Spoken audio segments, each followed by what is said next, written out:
Welcome to Duskhaven Sleep Stories, a quiet place where the day gently fades, and soft stories carry you into rest.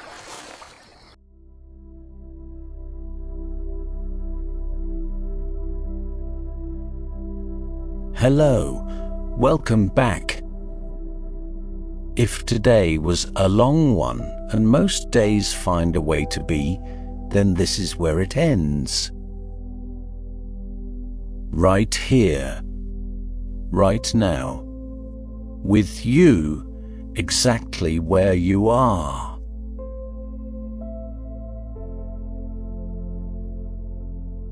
Feel the weight of your body. All of it, from the top of your head to the soles of your feet. Feel the surface beneath you accepting all of that weight without question, without effort. The way the earth accepts everything placed upon it.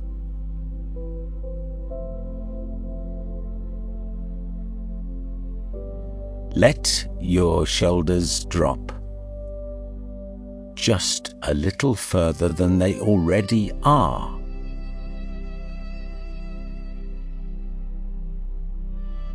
Let your jaw unclench. That small, specific release right there.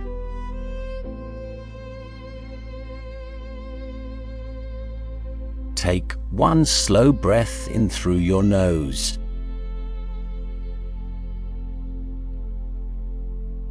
Hold it for just a moment at the top and let it go. All the way out, longer than it came, until your lungs are completely empty and your body fills the space it rests in just a little more fully than before.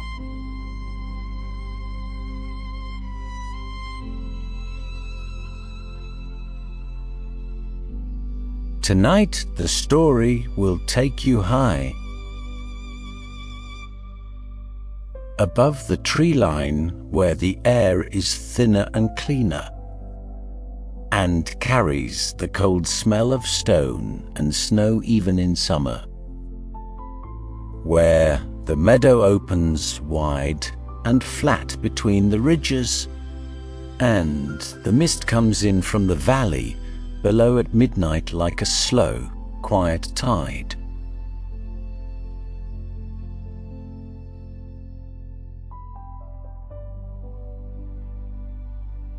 Someone has already built a small fire up there.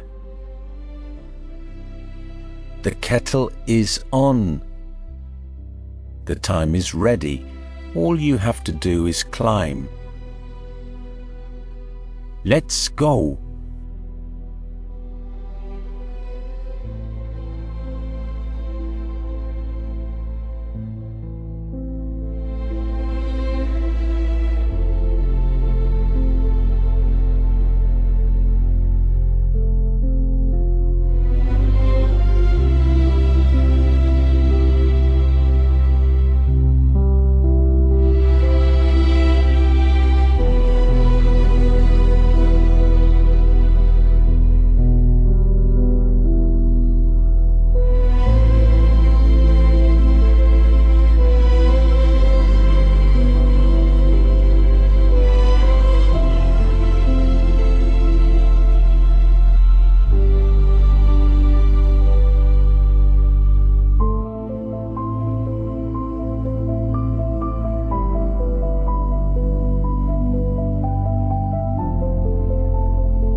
You have been climbing for some time.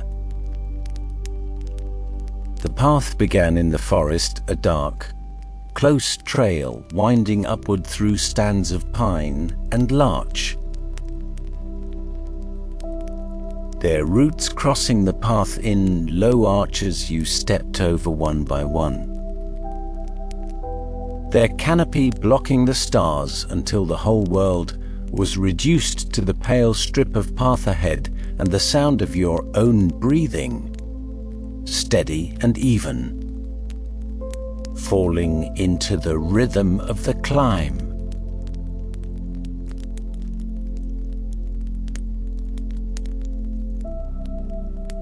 But that was further down. Up here, the trees have thinned, first to scattered individuals, lone pines standing apart from each other on the rocky slope, wine-shaped, their branches all reaching in the same direction, as though pointing toward something important, then to nothing. The tree line passed beneath you quietly, without fanfare. And now the mountain opens up on every side.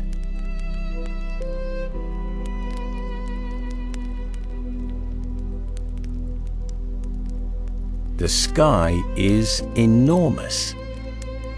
Without the trees to frame it, the sky becomes everything a vast, dark, star-filled dome pressing down to the horizon on all sides. So close up here, so much more immediate than it ever feels below, as though the mountain has simply lifted you closer to it.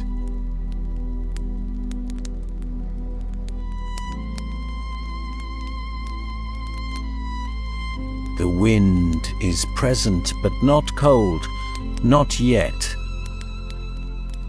A high summer wind, carrying the temperature of the altitude, thin and clean and sharp at its edges.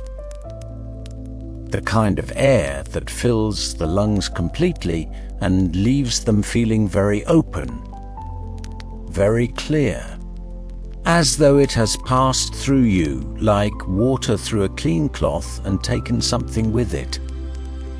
Some residue of the day below, some density that you didn't notice you were carrying until it's gone.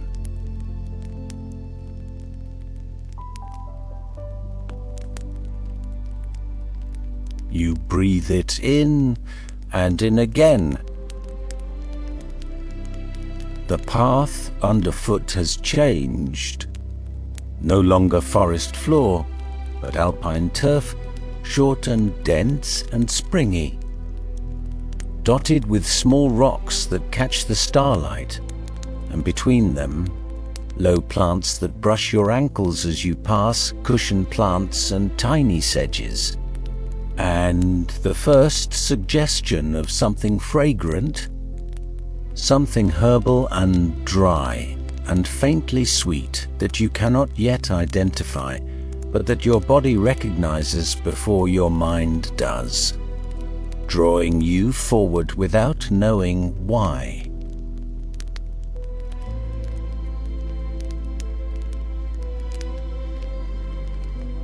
The meadow opens before you gradually, not all at once.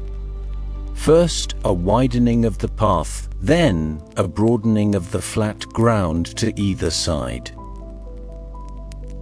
Then suddenly the path itself dissolving into the meadow, as if it were never really a path, but just a suggestion, and the meadow takes over, spreading wide and pale in the starlight, bounded on three sides by the dark shapes of ridges and on the fourth by nothing, just the open sky and the valley invisible below it.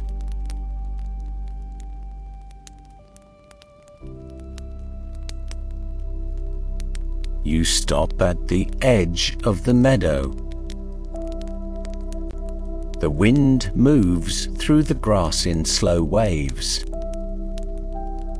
And there, in the center of the meadow, a small orange point of light, or fire.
toward it.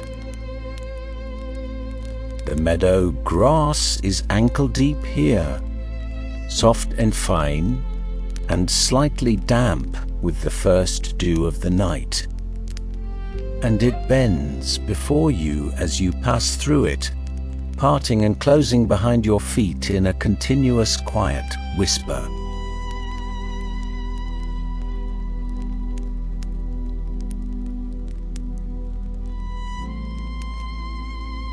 As you get closer, the fire takes shape. It is small, deliberately, carefully small, built in a shallow ring of stones that have clearly been used for this purpose many times before. The stones themselves darkened on their inner faces from years of fires exactly like this one. The fuel is a few pieces of dry wood and something else. Something that burns slower and smokier and sweeter.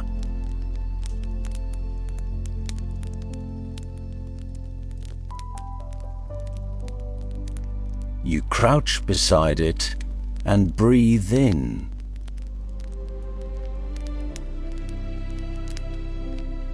Peat, the faint, ancient smell of burning peat mixed with dry wood.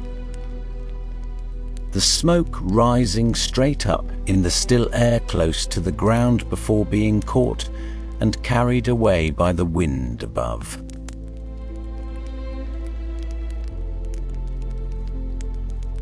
Beside the fire, placed on one of the flat stones, a small tin kettle, darkened from use, its spout angled out over the heat. From somewhere inside it, the faint sound of water just beginning to move.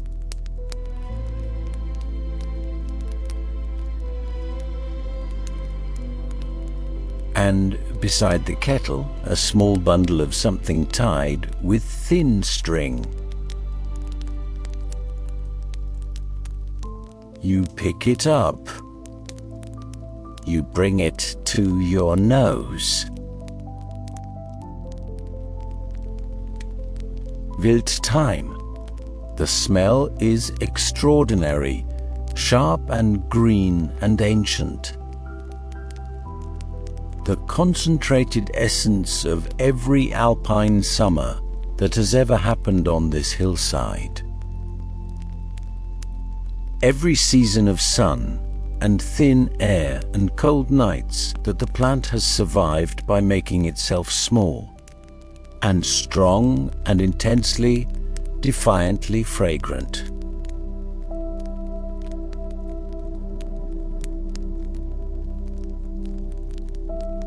You hold it for a moment, just breathing it. Then you set it back beside the kettle and sit down on the soft turf beside the fire.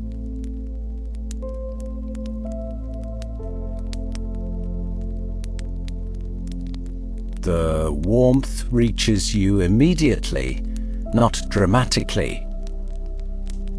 A small fire gives a small warmth, intimate and close. Meant for one person or to sitting near it. Not for a crowd, but it is exactly the right amount. It touches your hands first, which you hold out toward it, and then your face, which you turn slightly toward the flames.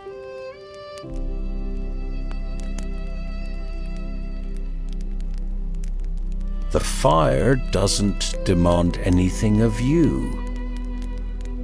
It simply burns, the way fire always burns, with that particular quality of aliveness that has made people sit beside fires since the beginning of human time.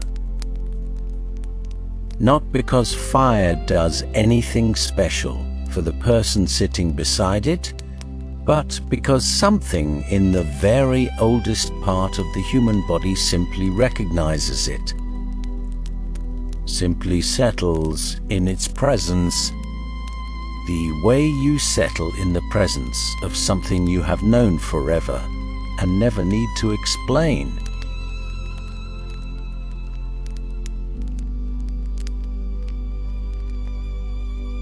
You settle. You feel your shoulders drop another degree. You feel your hands relax against your knees.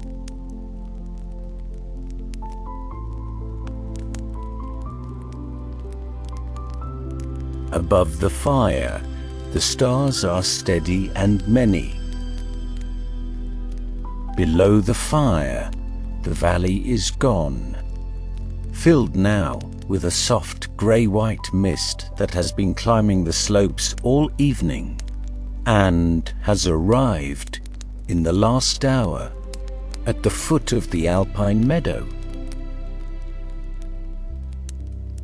From here, you can see its surface from above, a gentle, slow-moving sea filling the valley floor. Its upper edge a soft and uncertain line where mist becomes clear air, where below becomes above. You are above it. You are above the mist, above the valley, above whatever the day held.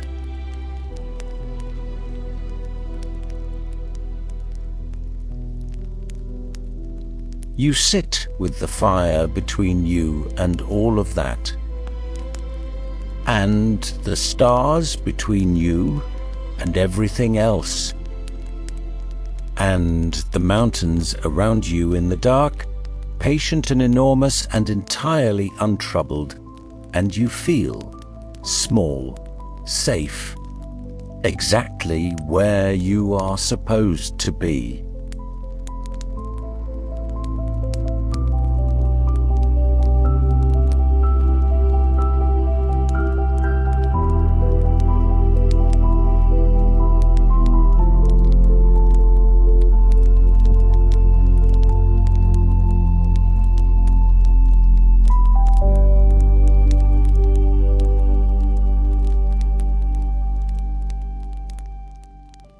The kettle whispers.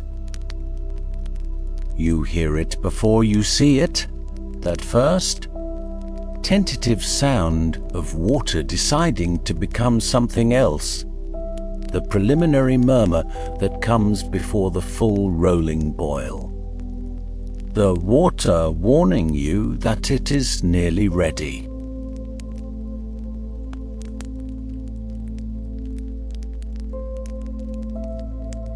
You take the bundle of wild thyme from the stone beside the kettle. You untie the string.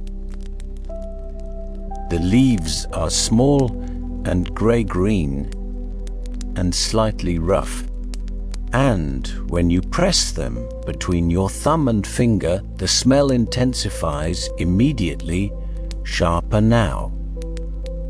More resinous, more green, that quality of alpine herbs that have spent their whole lives concentrating flavor against the cold and the thin air and the short summers.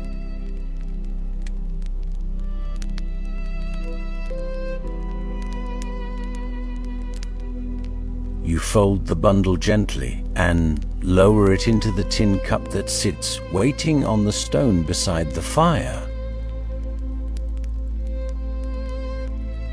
The kettle sings, not loudly. This is not a kitchen kettle, not a dramatic sound. Just a low, sustained note. The sound of water at the very end of its journey from cold to hot, from still to moving, from what it was to what it is about to become.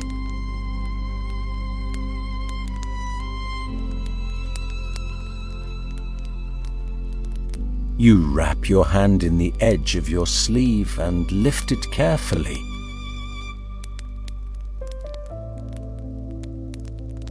The pour is slow. The water falls from the spout into the cup in a thin, clear stream. And where it meets the thyme, the steam rises immediately, fragrant, green-tinted, smelling of the herb and the altitude, and something faintly mineral from the mountain water itself. Cold stream water that has been running over stone for a very long time, and carries the stone's particular character in it.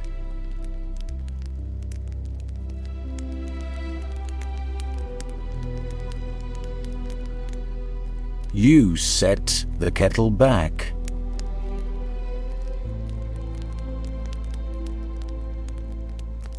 You watch the thyme steep.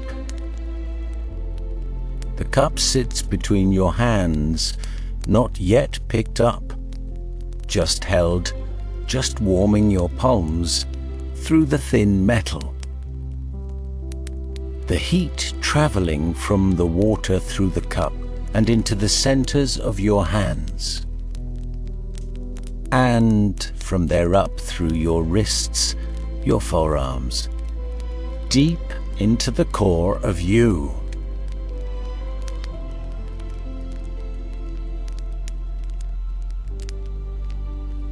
You wait.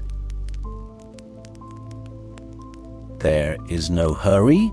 There is, in fact, a very specific pleasure in the waiting, in sitting beside a fire on a high alpine meadow at midnight, with a cup of steeping tea between your hands and the mist below, and the stars above and the smell of thyme in the air. Doing nothing at all except existing in this particular moment, which will never come again, which is extraordinary, which is enough.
You lift the cup and take the first sip.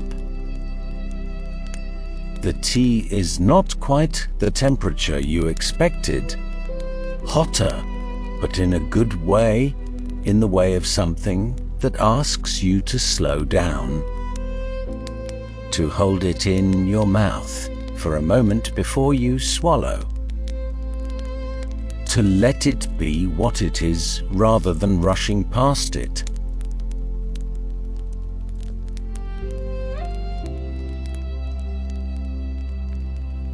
Wild thyme and something else beneath it. The mineral quality of the water, just perceptible, just there. A faint earthiness that grounds the brightness of the herb and makes the whole thing taste not just of a plant, but of a place, of this specific meadow, this specific altitude, this specific cold and starlit night.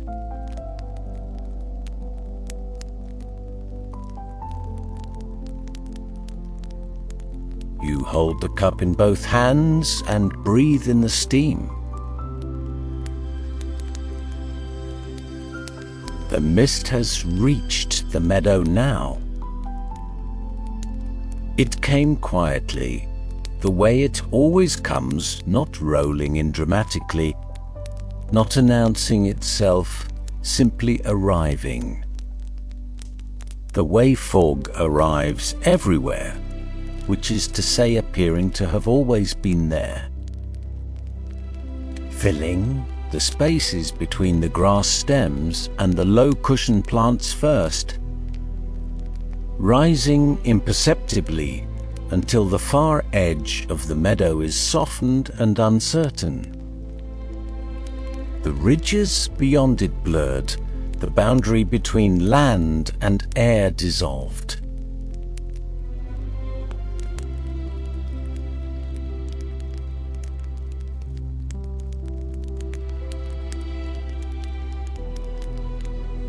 It moves very slowly. A living thing, you think, or something so close to a living thing that the distinction doesn't matter at the moment. It breathes. It shifts. It has something like intention, finding the low places first, pooling there, then rising.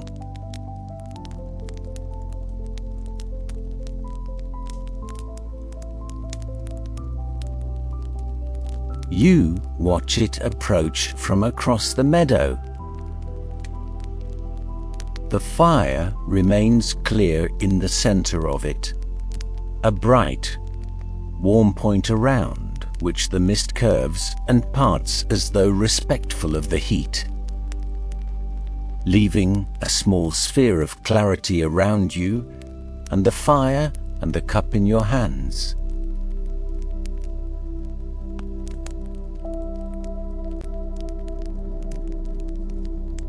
The stars above are still completely visible. Below the stars, the mist. Below the mist, the valley. The road, the town with its lights, all the ordinary weight of ordinary days. And here, between the two, you, warm cup, small fire, soft dwarf.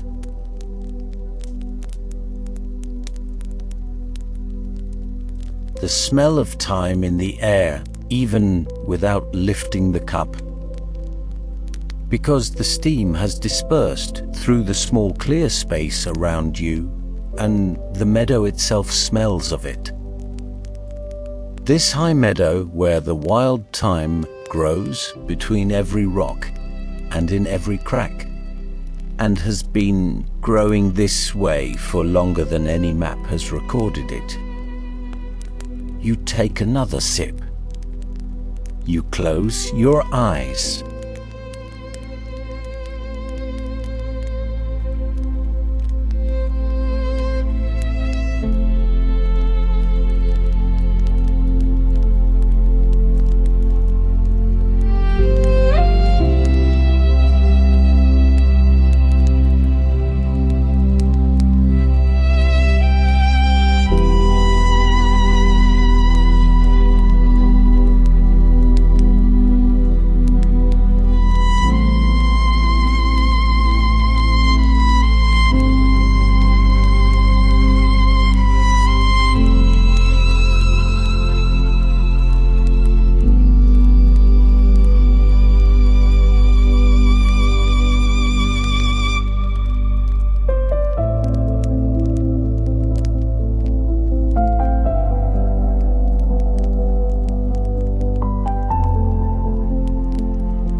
The fire is lower now, not dying, just resting, the way fires rest when they have been burning long enough to find their rhythm. The wood and peat settled into a steady, quiet combustion that gives off more warmth than light. A deep orange glow rather than a flame, steady and patient and entirely reliable.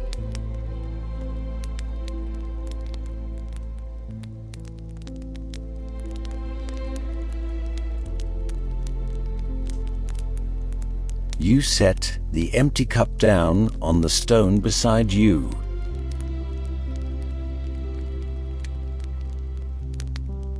You lie back.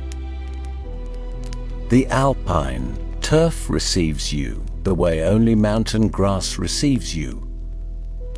Not as soft as a bed, not as yielding as sand or moss, but with its own particular quality of firmness and give, the density of thousands of individual plants growing close together over thin mountain soil. Generations of roots layered beneath you, going down into the rock, and the rock below that going down further than any thought you can follow.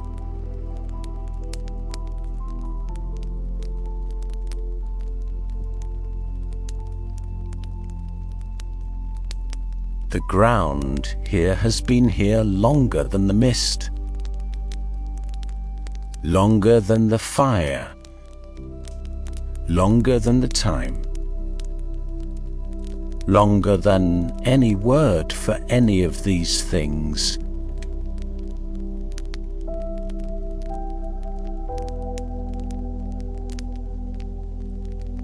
You are resting on something very old.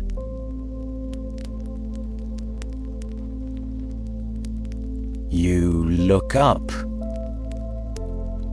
The stars are directly above you now, no longer framed by any canopy or edge.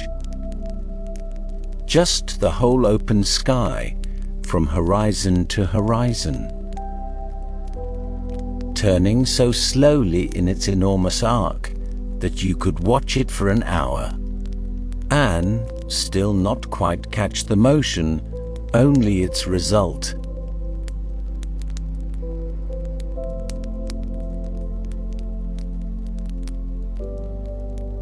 The mist drifts at the edges of your vision, soft, grey-white, present but not pressing, surrounding the clear air around you without filling it.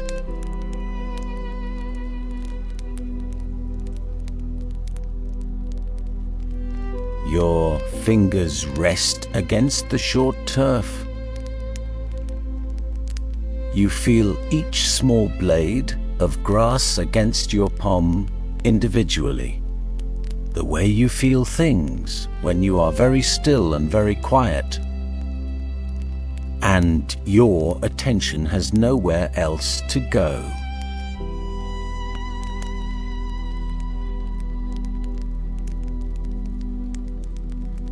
Each blade, each small stone beside your hip, the warmth still radiating from the nearby fire, from the stone that held your cup, from the earth beneath you that holds everything,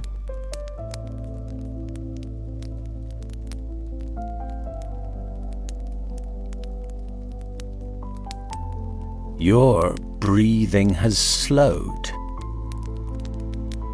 You notice it the way you notice sometimes how quiet a room has become. Not when it became quiet, only that it is. That somewhere in the last few minutes your breath found a pace that it simply wanted to stay at. Slow and even and requiring nothing from you. In. Out.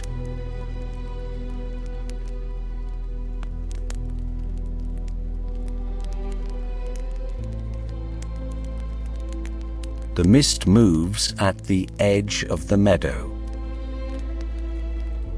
The stars turn above. The fire holds its low, warm orange light. The thyme smell is still in the air, fainter now. Or perhaps your senses have simply settled so deeply into it that it no longer registers as a separate thing, has become simply part of what this air is, what this night is, what this high meadow at midnight is, what you are inside it.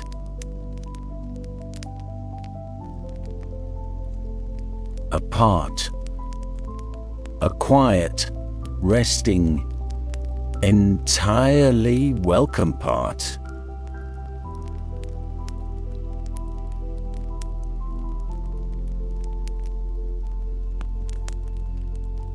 Your eyes grow heavy. Not suddenly. There is nothing sudden about this meadow, nothing sudden about this night. Slowly, the way the mist came, the way the fire settled, the way the stars moved across the sky so gradually that you only noticed they had moved by where they are now, not by the moving itself.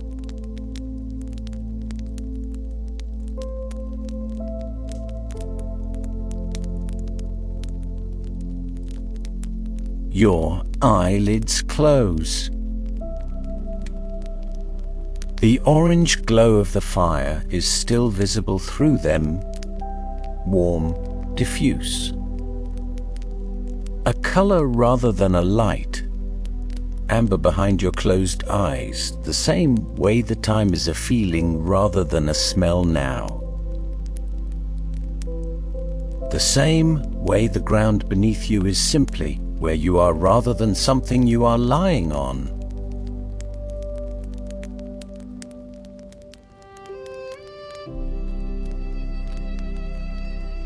Everything softens.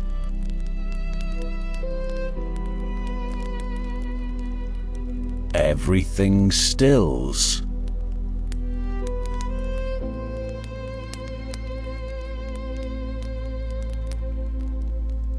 The high meadow holds you the way it holds everything that rests in it.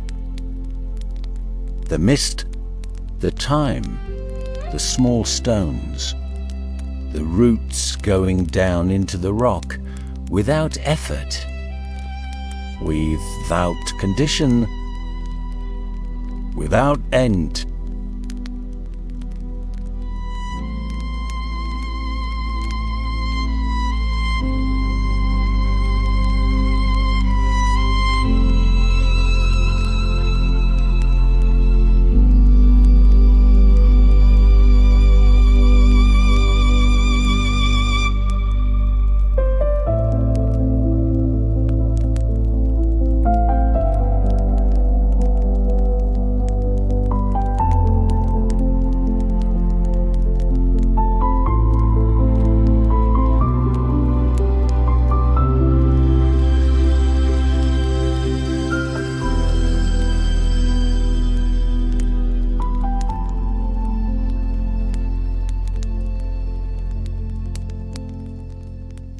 Stay there as long as you need.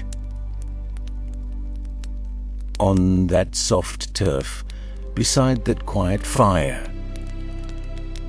with the mist at the edges and the stars above, and the smell of wild thyme still in the cold, clean air.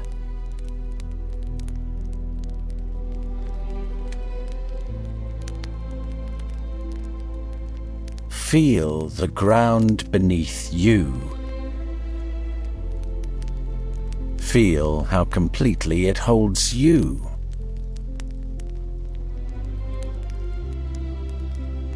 Let your breath be slow.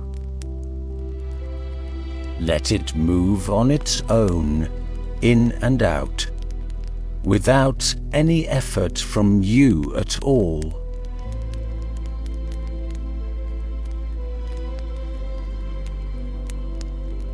The fire keeps its warmth.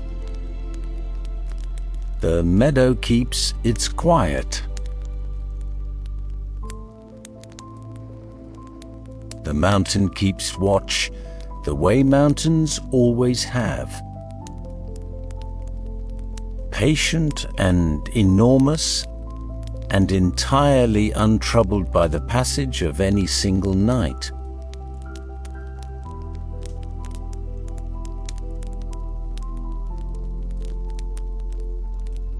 You are high above everything that wearied you today.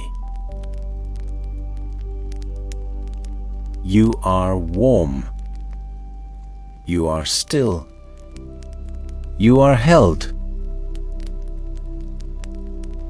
Sleep well.